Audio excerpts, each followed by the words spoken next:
नमस्कार। पॉलिटिक्स में आप सबों का स्वागत है और मैं हूं संतोष सिंह। और आज हम पॉलिटिक्स में बात जदयू और बीजेपी के बीच जो पॉलिटिक्स चल रही है, चर्चा उस पॉलिटिक्स की करेंगे। जरा इस वीडियो को गौर से देखिए। आज तिरंगा यात्रा का उद्घाटन समारोह था या शुभारंभ था। इस अवसर पर डिप्टी सीएम भी मौजूद रहने वाले थे, विजय चौधरी और विजेंद्र यादव। आप देख सकते हैं कि दोनों का मतलब ये भी नेम प्लेट भी लगा हुआ है, लेकिन दोनों नहीं आए और अंत में प्रदेश अध्यक्ष संजय सरावगी और प्रमोद चंद्रवंशी मुख्यमंत्री के अगल बगल में आकर बैठ गए। यह स्वाभाविक नहीं है या यह संयोग नहीं है। यह उस प्रयोग का हिस्सा है जिस प्रयोग के सहारे जदयू बिहार में अपनी पहचान बनाए रखना चाहती है। क्योंकि जिस तरीके से सम्राट शासन चला रहे हैं, कई मौके पर ऐसा दिखा है कि वो शासन एनडीए गठबंधन का नहीं, जैसे बीजेपी का शासन हो। बीजेपी के राज्यों में बीजेपी जिस तरीके से काम करती है, ठीक उसी अंदाज में बीजेपी बिहार में भी काम करना चाहती है। इसको लेकर जदयू सहज नहीं है। जदयू सहज ही नहीं है, जदयू ने इसको लेकर अब आपत्ति भी जाहिर करने लगे हैं। नीतीश कुमार दिल्ली में हैं, उनकी प्रधानमंत्री से भी मुलाकात होती है, लोकसभा अध्यक्ष से भी मुलाकात होती है, राज्यसभा के सभापति से भी मुलाकात होती है, लेकिन अमित शाह से वो मुलाकात नहीं करते। ये भी संयोग नहीं है। ये भी उस प्रयोग का हिस्सा है जिसके तहत जदयू अपनी एक अलग पहचान बनाए रखने के साथ साथ अपने वोट बैंक को वो संदेश भी देना चाहते हैं। वैसे दो मौके पर जदयू ने इशारों में ही सही बीजेपी को नसीहत दे चुका है। एक मौका था जंतर मंतर पर छात्र आंदोलन, जिसमें संजय झा ने पूरी तौर पर छात्र आंदोलन का समर्थन किया था और उनकी मांग को भी जायज ठहराया था, जिसमें धर्मेंद्र प्रधान का इस्तीफा भी था। अब सोच सकते हैं। वहीं जदयू ने अपने सोशल पेज पर एक ऐसा अभियान छेड़ा जिसका संदेश साफ था कि सम्राट को सत्ता मिली है, सत्ता सुख का नहीं होता है, सत्ता सेवा के लिए होता है। वो भी एक संदेश था कि भाई संदेश के सहारे पहले हम चीज़ों को देख लें, संदेश के सहारे चीज़ों को टटोलने की कोशिश करें कि आखिर बीजेपी चाहती क्या है।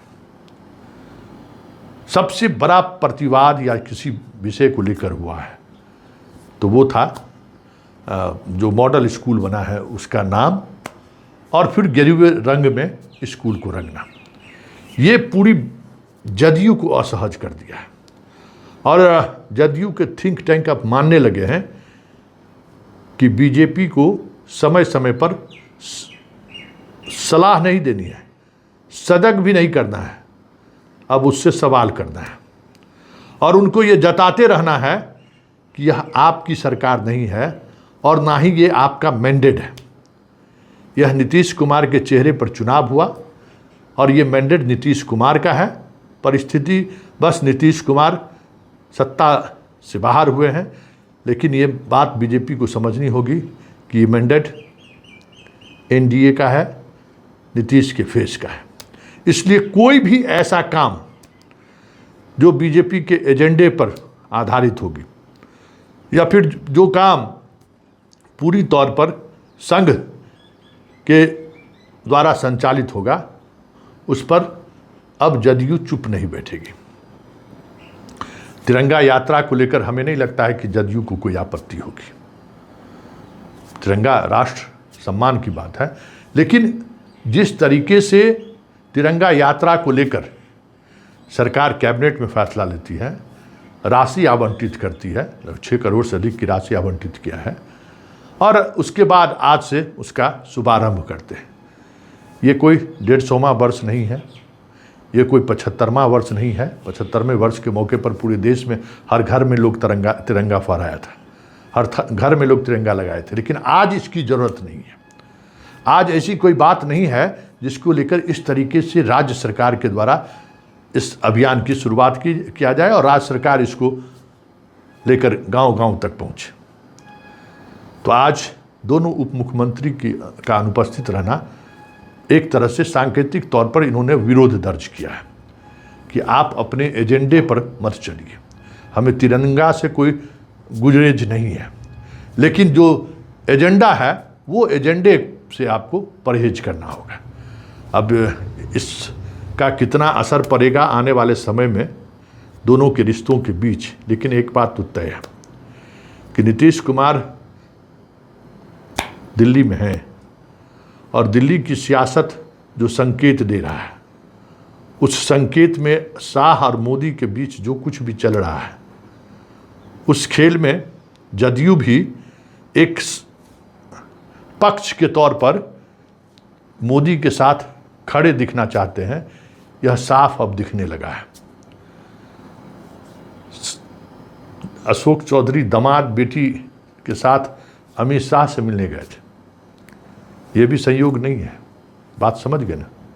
जदयू के अंदर अगर कोई ऑपरेशन होगा तो उस ऑपरेशन में अशोक चौधरी नेतृत्व करते हुए आगे आने वाले समय में दिख जाए तो कोई बड़ी बात नहीं होगी, क्योंकि जिस व्यक्ति से मिलने से नीतीश परहेज कर रहे हैं, ऐसा थोड़ी है कि दिल्ली में हैं और शाह से वो मिलना चाहें और उनकी मुलाकात नहीं हो, संभव है। लेकिन अशोक चौधरी दामाद बेटी के साथ मिलते हैं। तो ये सब चीज़ें चल रही हैं। इसलिए आगे आने वाले समय में बीजेपी और जदयू के बीच ऐसे मुद्दों पर जो पूरी तौर पर संघ का एजेंडा होगा, ऐसे मुद्दों पर जो पूरी तौर पर बीजेपी का एजेंडा होगा, उसको लेकर जदयू खुलकर बोलना शुरू कर दे तो कोई बड़ी बात नहीं होगी, क्योंकि बात इसी तरीके से धीरे धीरे आगे बढ़नी शुरू हो गई है। और सम्राट पर उनको भरोसा था, इसलिए सम्राट पर उन्होंने हामी भरा कि सम्राट उस लाइन पर आगे नहीं बढ़ेंगे। लेकिन सम्राट जिस तरीके से संघ और बीजेपी के उस कह सकते हैं कि जो चौकड़ी है, चंडाल चौकड़ी, उससे जिस तरीके से घिर रहे हैं और जिस अंदाज में वो अब हर पूजा पाठ उसको दिखाना, ये सब बातें जिस तरीके से वो कर रहे हैं, वो कहीं न कहीं जदयू को अब असहज कर रहा है। और ये असहजता कब सार्वजनिक होता है यह देखने वाली बात होगी। लेकिन एक बात तो तय है कि जदयू अब असहज महसूस तो करने लगी है।